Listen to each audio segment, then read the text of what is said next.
Okay, so we're going to be covering exterior painting in this video. We have just a small house here in Florida, Rockledge, Florida, and we're going to be going over some things, some do's, maybe some don'ts, but mostly it's going to be clearing up a couple myths that people have about painting. And I run into a lot of questions about rolling and spraying.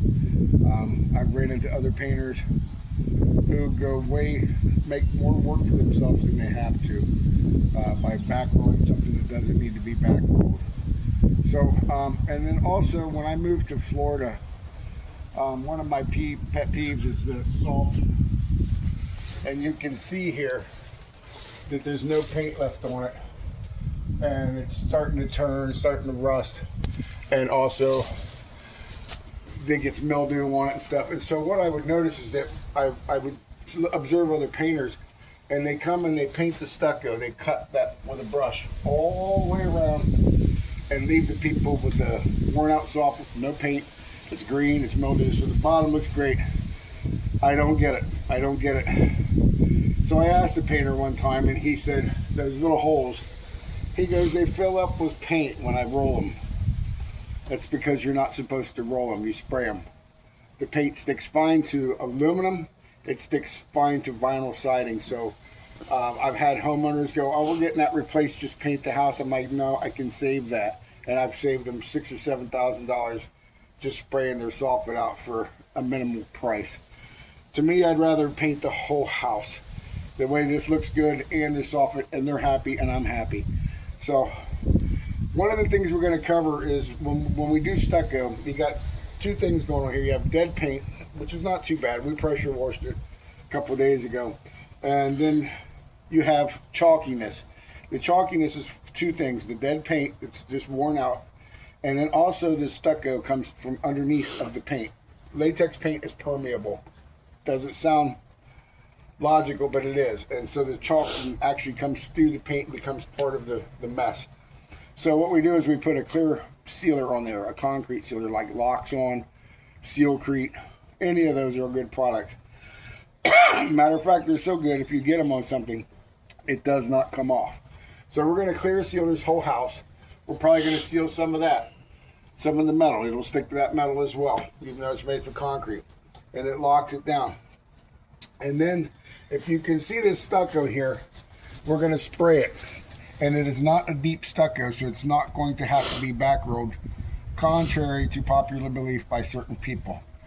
If it was deep stucco, if it was a very heavy texture, I would back roll it, and that is to catch the edges.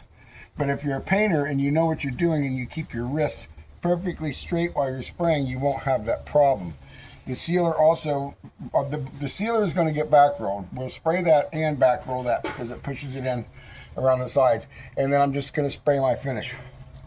So when you come down here on these windows, you got windows down the side here. I see painters go and bag every single window. They cover plastic, plastic, plastic.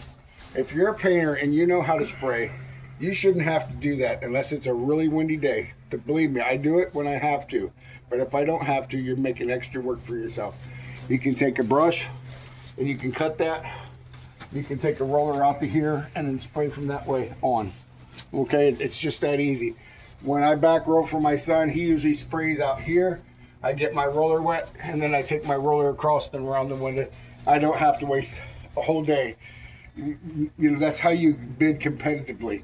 It's not, you know, you can lower your price if you're not going around spending the whole day covering windows. It's just ridiculous to me. So that's the way we're going to do this particular product. I'm going to be making another video with deeper stucco and how it goes wrong with painters and why they think they got to back roll everything. But this particular one isn't going to have to be back rolled. Okay, so we're going to start spraying sealer on this side. It is clear. You really can't mess too much up unless you get it on glass. This guy's going to start spraying, and he's going to spray into the corner. The reason for that is if you don't spray, if you start spraying right here, right on the edge, the wind's going to come around the corner and it's going to blow all over your face. So he's going to start spraying into the corner and then wrap it around, and then we're going to go right on down the side of the house.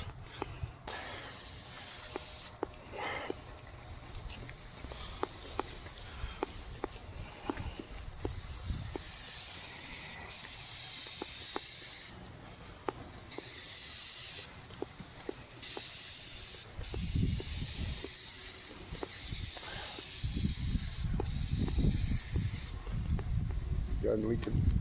All right. Good. Now I'm just going to take the roller and come behind him and take it all the way up where he couldn't reach to the top. Let's go all the way up, and then I'll roll right into the edge here, as we didn't want to spray the screen. Okay? And that's enough of that for now. So as he's spraying, I come behind and I use that long roller. The reason I use a long pole is to stay away from the building so that I don't end up wearing it after it flings off of the roller. We've put sealer on the whole house with the roller. He sprayed it here, sprayed a little out, and then I just rolled into the edge. So I just take my brush, walk around here. These are called returns, because they return to the window.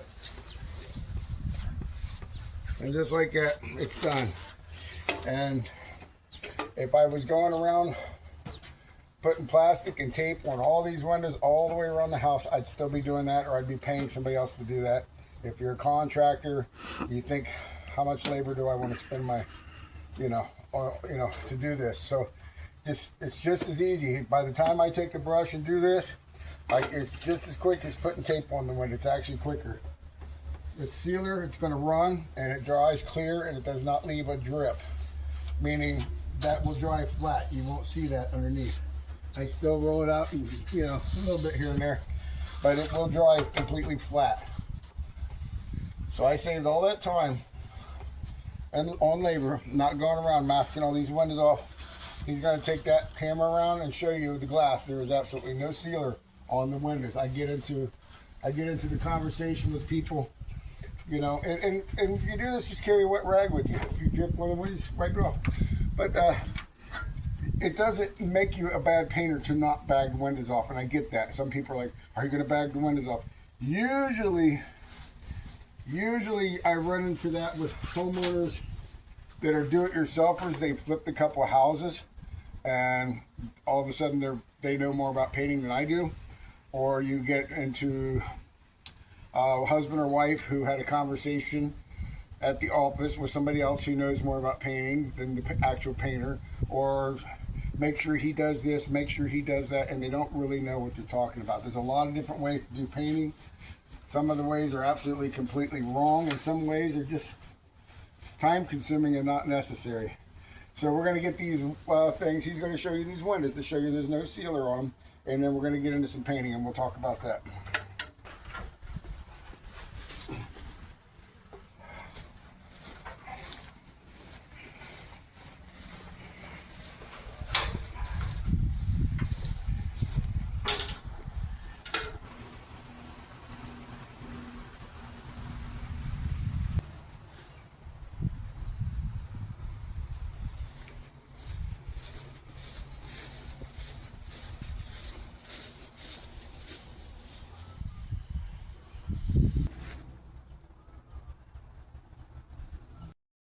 So this is a product we're using. It's called Locks On by Sherwin-Williams. Just spraying it through an airless sprayer and back rolling it. And as you can see, this side is done. It's still drying, but it's shiny. And that's what you want. That means you got a really good surface to put paint on now. Okay? You can recoat that in a half an hour. I usually wait till the next day, or at least a couple hours to let it dry. When you do multiple coats on anything and you decide to hurry up, you smother the first coat, which is actually trying to bond, and that doesn't work out too well. So if you were a painting contractor, and you go to clean up, or if you're a homeowner, you're going to get a wet rag and you're going to clean this pole. You're going to wipe it down. You're going to wipe it down good. If you do not get the sealer off of it and you close it, you will never get it open again, and you'll be stuck with a 4-foot pole instead of an 8-foot pole. If you're a contractor, paint somebody's house, if you're a do-it-yourself guy, bring your own hose. People don't want paint all over their nice hose. Okay? Even if they say you can use my hose, be a professional, bring your own hose. And start prepping the house. We got it sealed. I always seal the house before I put my caulk or stucco. Same thing with the insides. If I have raw drywall, I prime first. The reason is it will stick better to the sealer than it will the old chalky house. I'm using Powerhouse by Sherwin-Williams, which is a really good caulk. This is where you want to spend your money at, is on your exterior. On your inside, you can use any caulk you want to, quick dry caulk, whatever. Nothing's really going to happen too much on the inside of a house. But on your exteriors, use a good grade of caulk. If somebody's paying you good money to do your house, give them what they paid for, okay? So when you go up here, a lot of painters or homeowners or whatever, they're just going to go like this, down this hairline crack, and then they're just going to take their finger and go like that. You're going to see that underneath of the paint. So you take a wet rag and you go in a circular motion, and that will make the caulk conform to the texture that is there. So you won't notice it underneath of the new paint, okay? Put a good amount on there. Make sure it's in there real good. Sponge it in. That's it for that. So we're going to be priming rust on the house. You got rust around here. You got rust on this box. You don't need to put Ospo on it with the primer that I'm using. You got rust on these heads. I paint these. I like making them look nice for the homeowner. So what we're going to use is this product here. This is called Chromic, made by Sherwin-Williams. It is in a solvent based, and it works really good. I used to use it in factories on I-beams. So you're going to want to use a primer. If you don't use me as a painter, if you have another painter, he has to use stuff on your rust that is made for rust. Not all. I've seen painters come out here and put Kills on these. Kills is a stain killer for water stains. It does not work on this. Even oil-based Kills does not work on this rust. It will come back through. It'll last long enough for them to cash the check. So you want to make sure they use Chromic or Rust Destroyer or something made for rust. Okay. I put this on with a chip brush, and you're gonna get it in there. You don't want to spray a rust primer. You want to push it into the rust. This is a chip brush, and the reason I use these is because I just throw them in the trash when I'm done.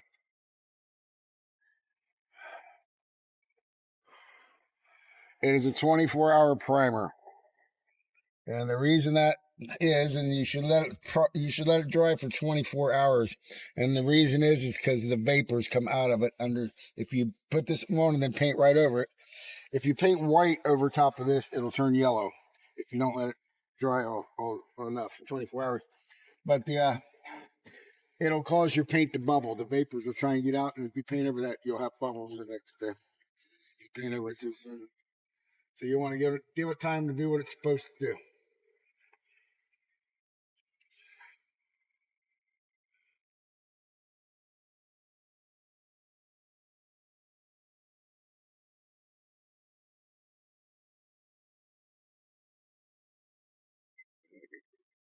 Get on this thing.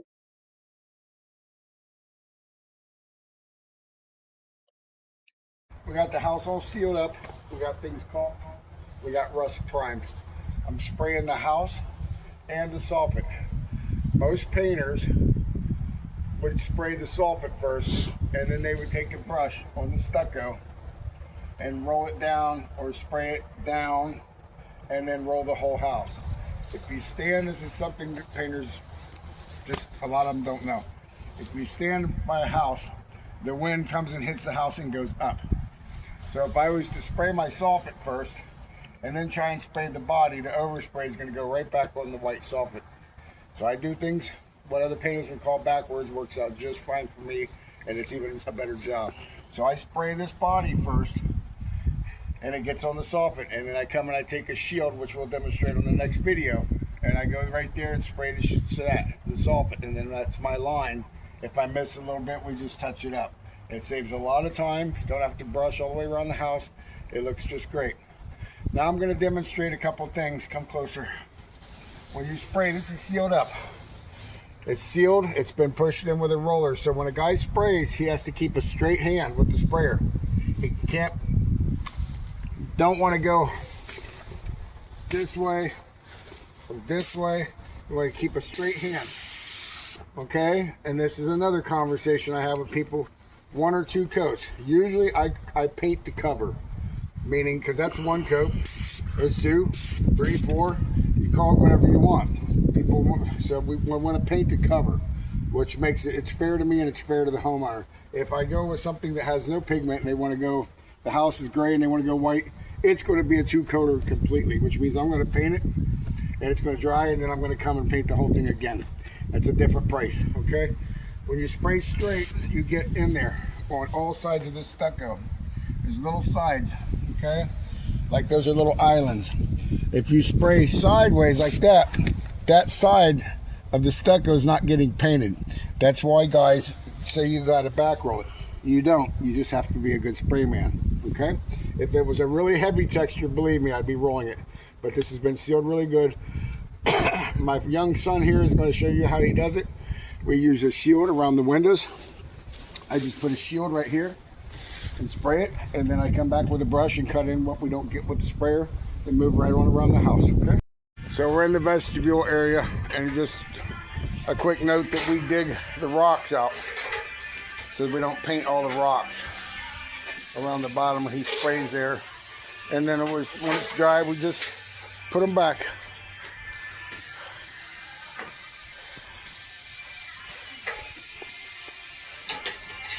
As you can see, there's no overspray going everywhere.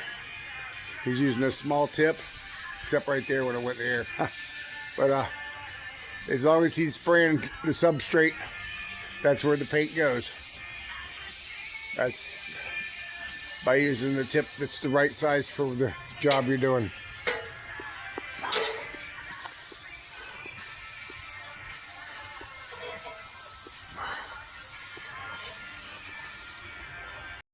So we are starting to soften, and as you can see how beautiful it looks sprayed.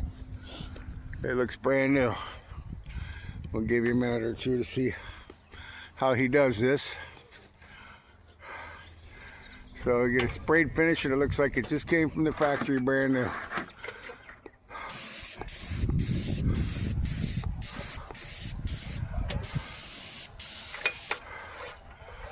Okay, and then we'll show you a picture when it's all done. That easy. You got a nice straight line. If there's any overspray at all, it'll just be 1/8 of an inch and we touch it up, but so far there's no touch up. He's doing a great job.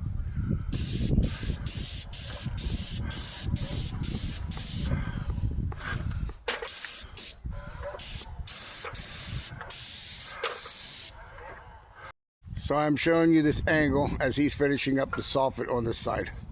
The reason I'm showing you is you can see there's no overspray on the roof. That is the sign of a good spray man. That's a veteran spray man.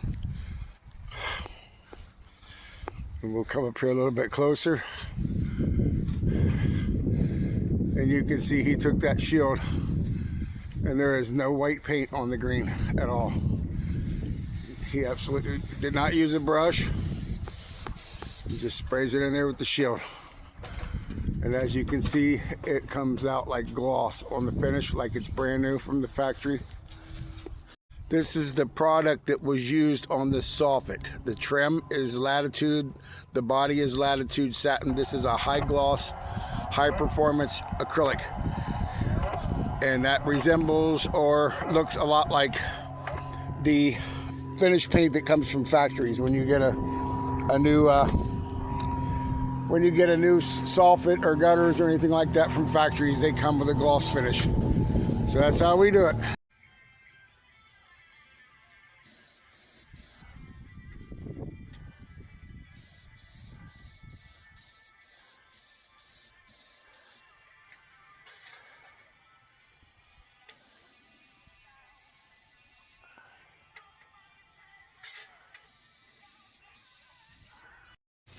So in between these houses, they're very close together, as you can see. And then there's a retention pond in the back, which is for runoff from the neighborhood, roofs, etc.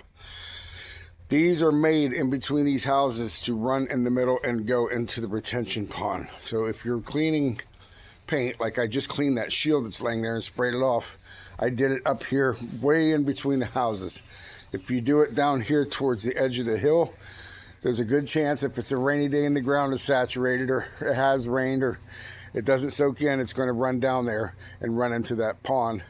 And that's not a good thing.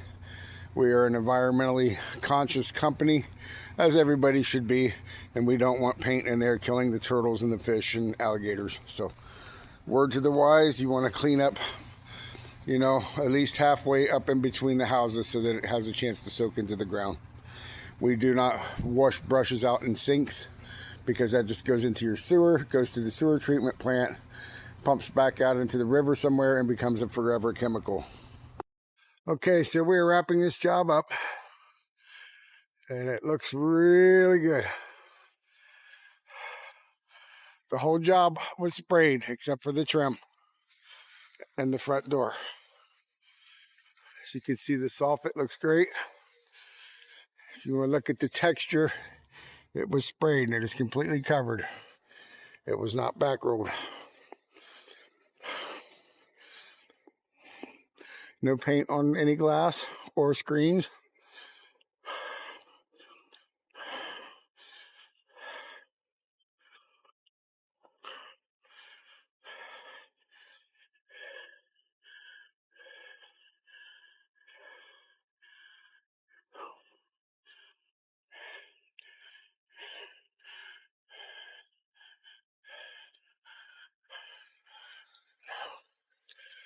No paint, no overspray on the air conditioner.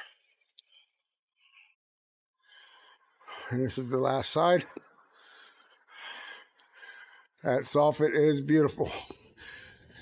We used Surecryl on the soffit. The rest of the paint was called Latitude. The reason I use Latitude is because it's made for southern latitudes, such as Florida. It resists mildew a little bit better than the other paints, even more than the expensive paints. That is straight from what my paint rep told me. And this guy's putting the last touch on this window. Hope you enjoyed our video.